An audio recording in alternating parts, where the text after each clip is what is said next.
Wasabi guys, Vote here coming back at y'all with yet another Commander Deck Tech video for another patron of mine, DJ Vinyl. This is his last Deck Tech request for March, finishing up everything for my patrons, and then I'm going to be going to a different method of Deck Tech requests, going to poll the options and do it in a more timely manner. That way I'm not focusing an entire week on Deck Techs. But anyway, this one is a pretty interesting idea. It is Venser, Shaper, Savant, and instead of what you normally would do with wizards, which is just tapping them for card draw, other things, the whole goal of this deck is to take advantage of Venser, returning, countering spells and permanents back to their owner's hands, stuff like that. It's pretty oppressive, and before I get any questions, this is not going to be a budget deck tech. It's going to be rather expensive. We are in mono blue, and mono blue is about efficiency and precision, so you do need to have some decent cards in order to make this deck powerful. If you're unfamiliar, Venser, Shaper, Savant is a 4-mana 2/2 legendary human wizard with flash. When he enters the battlefield, return target spell or permanent to its owner's hand. So you have the ability to counter a spell by not really countering it, but by bouncing it back to their hand, which is pretty interesting. It gets around uncounterable spells like Supreme Verdict, Counter Flux, those kinds of cards. As always, we're going to take a look at our lands, and we have a bunch of good utility ones. We have Academy Ruins because we have some pretty cool artifacts that, once they're in our graveyard, this is really our only way of getting it back. And we might as well, it's one of the better ones. Arcane Lighthouse is so important for this deck. We have a lot of things that we can target with. We don't want our opponents to be able to stop us with things like Shroud or Hexproof, so being able to take that away with a land I think is pretty cool. Myriad Landscape is going to ramp us up an island, so I think that is pretty important. In blue, we don't always have the best land ramp. In fact, I don't think we have hardly any. Then we have Nykthos Shrine to Nyx to get us even more with our devotion to blue. We get a bunch of mana, and we have a lot of things that can untap our lands, so taking advantage of Nykthos is fantastic in this deck. We of course have Reliquary Tower because we don't want to discard cards at our end step. And Riptide Laboratory, probably one of the best lands in this entire deck. Really what you need with Venser, being able to bounce them back to your hand in order to then bounce a permanent or a spell back to your opponent's hand, I think is fantastic. It's basically a renewable counterspell. Returning him to your hand, you don't have to worry about the commander tax. So whether it's from the command zone, first time, it's going to be 4 mana, bounce him back to your hand over and over again, it's always going to be 4 mana. So you dodge that little bit of commander taxation, and you pretty much have a 4-mana counterspell for the entirety of the game, it seems. You have Strip Mine because we a lot of times can bounce lands to our opponent's hands. It's not the friendliest thing to do, but it's definitely a theme of the deck, so land destruction is going to keep our opponents from doing stuff. We don't necessarily have the best creatures, so we might as well keep the pressure on them. Strip Mine is going to add to that by destroying a land. Why not? 1v1 this deck is even more brutal. Obviously you can't play everything in this deck, but you can already imagine just the oppression. Moving on to our artifacts, we have 19 of them.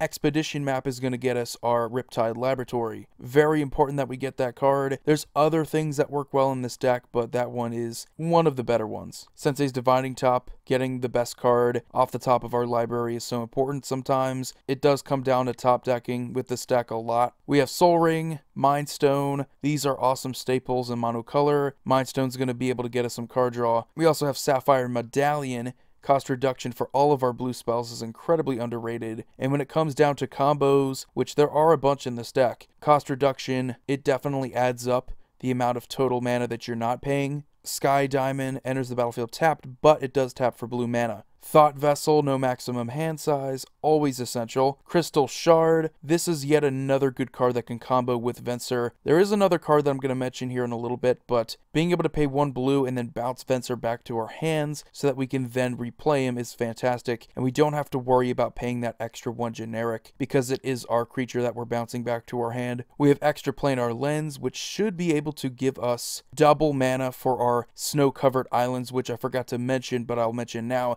There are 29 snow-covered islands in the deck. It is just so important that our opponents don't get that extra bit of advantage, especially our other blue opponents who are playing control, counterspells, or even combos of their own. Vidalcan Shackles is pretty cool, one of those staples in mono blue. Being able to gain control of a target creature with power less than or equal to the number of islands we control is pretty awesome. We have Worn Power Stone, just yet again another awesome mana rock that's going to tap for multiple mana. Erratic Portal is yet another good card for this deck. 1 generic and tapping it's going to return a creature to its owner's hand unless its controller pays 1 generic. Again, doesn't matter if we're targeting Venser. We want to keep bouncing him back to our hand, reusing him, countering more spells, basically. That is perfect. Hedron Archive, yet again another mana rock, Mindstone ×2, gonna give us some more card draw. Then we go on to one of the combo pieces of the deck, Panharmonicon. Panharmonicon and Venser are amazing because we can just keep bouncing permanents, bouncing spells back to our owner's hands. Then you could eventually just move on to bouncing their lands back to their hand pretty efficiently. And once you get the rest of the deck going, this is just a piece of cake. Thran Dynamo, yet again another awesome mana rock. We're getting closer to the card I'm about to mention. Gauntlet of Power is yet another mana doubler, gives an anthem to all of our blue creatures. Obviously, we're going to choose blue, and whenever a basic land is tapped for blue, it's going to produce another blue. Gilded Lotus is going to tap for 3 blue mana, which is going to bring us to Paradox Engine. We have a ton of mana rocks, a ton of blue mana producing artifacts that are going to untap every single time we cast a card. This is very important because there's an awesome combo with this deck. If you have Erratic Portal, if you have Crystal Shard, those two in particular I think work the best with this. But if you have a Gilded Lotus, if you have other mana rocks, and you have a Panharmonicon, you can just keep bouncing Venser back to your hand over and over again. Each time you play him, you're going to be bouncing another permanent of your opponent's. And then eventually, because you're just untapping your artifacts over and over again, producing mana, floating mana, you're just going to basically bounce every permanent you don't control back to its owner's hand, leaving you with your board state. Your opponents don't have anything. So I think that is really fantastic. And there are a bunch of ways that we can tutor up our artifacts. And then our last artifact is a Caged Sun, because hey, getting double mana, never a bad thing. Moving on to creatures, we have 15 of them. We have Baral, Chief of Compliance. We do have some good instants and sorceries. Cost reduction, I think, is pretty sweet. Whenever a spell or ability you control counters a spell, unfortunately, this doesn't count Venser because Venser doesn't counter it, but it does count all of your other counter spells, so you do get some looting off of those. We have Snapcaster Mage. We do have a ton of instants in here and sorceries. Being able to flash one of those back until end of turn is nice. And then we have Vidalcan Mastermind. I believe this is the last card that can fool around with Venser. We pay 1 blue, tap it to return a permanent we control to its owner's hand, so that's going to be Venser. This one is pretty sweet because it's just 1 blue. Does need haste though, so unfortunately it's not as good immediately as Erratic Portal or Crystal Shard. Then we have Airtie Wizard Adept, yet another counterspell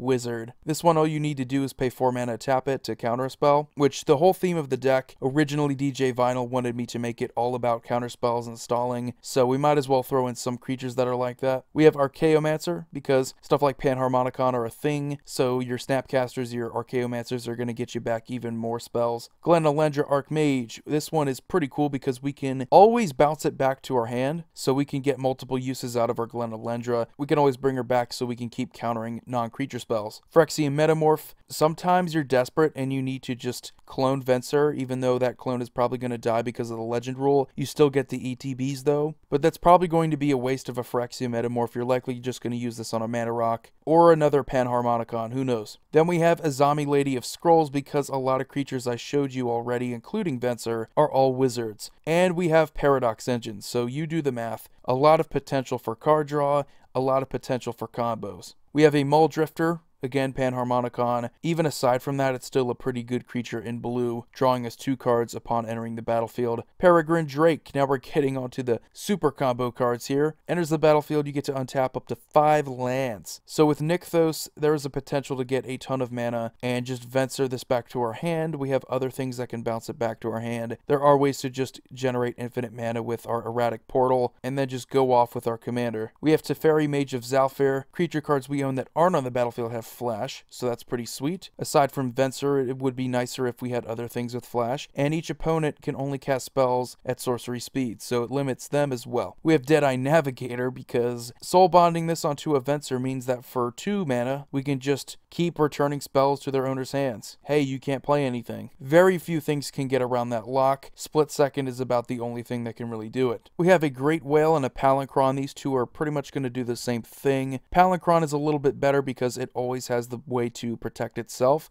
and it can also combo with itself if we have enough mana doublers. But these two, Peregrin Drake with Deadeye Navigator, are going to give us infinite mana.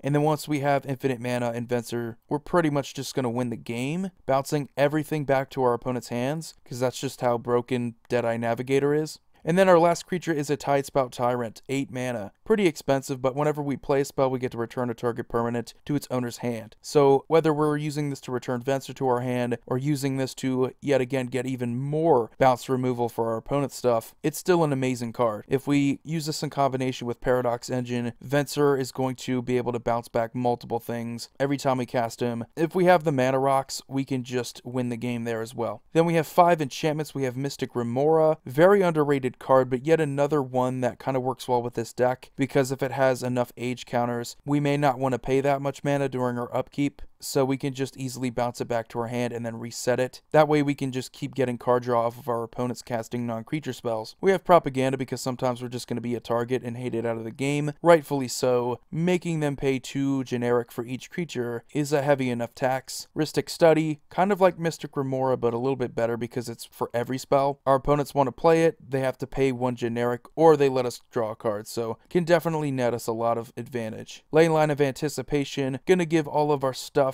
we cast from our hand flash, so yet again we have the advantage of timing on our side, and it pretty much just affects everything that's not Venser. Venser already has flash, giving everything else flash is even better. Future Sight is amazing, one of the more underrated blue cards that doesn't see enough play. Being able to play with the top card of your library means that you essentially increase your hand size by 1, so if you have anything that just shuffles your library, you can get a new card to look at, get a new card to play, help speed up your deck significantly. Then we move on to our sorceries. We have Ponder and Preordain, 2 of the best cantrips in the entire game. Both are going to allow you to fool around with the top cards of your library and then decide what card you want to end up drawing. Curse of the Swine is fantastic removal. If we have enough mana, we can exile plenty of target creatures that are giving us problems and replace them with 2/2 green boars. Merchant Scroll is going to tutor up a blue instant card, which we have a ton. We have a ton of good ones. Never really a bad thing to tutor up anything, even if it is super specific like that. Fabricate, however, is an even better tutor because it gets us our Panharmonicon or our Paradox Engine, whatever piece we need to make our combo work.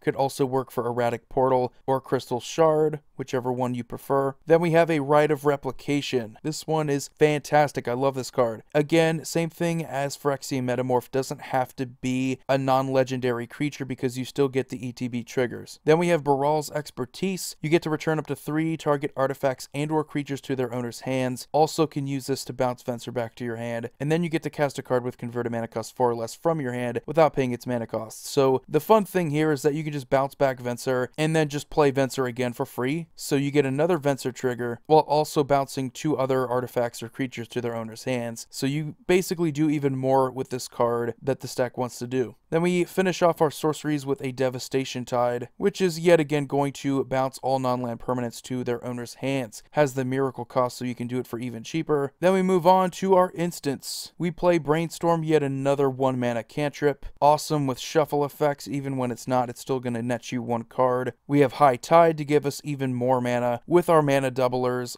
with Palinchron, with any way to flicker those things over and over again. We can then just get infinite mana easier. Mystical Tutor, gonna get us whatever instant or sorcery card we need onto the top of our library. Counterspell, pretty basic, shouldn't have to explain it. Cyclonic Rift, however, amazing card. If you get to the point late game where you have enough mana, you can just wait to your opponent's end step and then just overload this for 7 instant speed. That way you have your entire turn to fool around, combo off with a little resistance. Then we also have another counterspell in the form of Mana Drain, even better because it nets you a bunch of mana during your next main phase, so that you can then use it to combo off, cast things like Paradox Engine, Panharmonicon, and then combo. We of course have Capsize because hey, if you don't like bouncing permanents back to your owner's hands, I don't know what you're doing with this deck. Capsize is yet again another way that we can combo off and win the game. But it really is just extra removal if we're not comboing, because if we have infinite mana, we're probably going to win the game anyway with Venser. Then we have Disallow. We can counter a target spell, an activated ability, or a triggered ability for 3 mana at instant speed. Then we have Frantic Search, yet another awesome card that is going to help us speed up, keep our turns going even longer. With mana doublers, it's going to net you some mana, drawing 2 cards, discarding 2 cards. Awesome loot effect. One of the better cantrips in the format. Then we have Whir of Invention. This one is basically Court of Calling for artifacts, but even if you don't have a bunch of artifacts to improvise with, with, you're still getting an artifact card with converted mana cost X or less from your library onto the battlefield, which can be a Paradox Engine or a Panharmonicon. Yet again, amazing card. We have Cryptic Command, yet again another way that we can bounce our Venser back to our hand, but it's more likely just going to be a good counterspell and a way to draw a card or tap down our opponent's creatures. We have a Fact or Fiction to speed up to get stuff off the top of our deck. Hopefully it doesn't really matter what piles we pick. We're usually going to go with the one that's going to give us our combo piece, but that's the main reason why it's in this deck. Rewind, countering a spell and tapping 4 lands, means that we can also threaten Venser, which is a very underrated card. It allows you to have multiple answers in a turn. Hopefully it doesn't get countered. If it gets countered, you don't get to untap your lands. Then we have an Evacuation, amazing card, because if we have Archaeomancer, anything like that, Paradox Engine, we can just keep evacuating, bouncing our Archaeomancer back to our hand, recasting our Archaeomancer, getting a bunch of mana, redoing it all over again. It's going to take a while, but eventually a card like that is going to combo pretty easily. And then we have Mystic Confluence. 3 different modes. We can counter a spell unless its controller pays 3. We could return a target creature to its owner's hand, or we could draw a card. So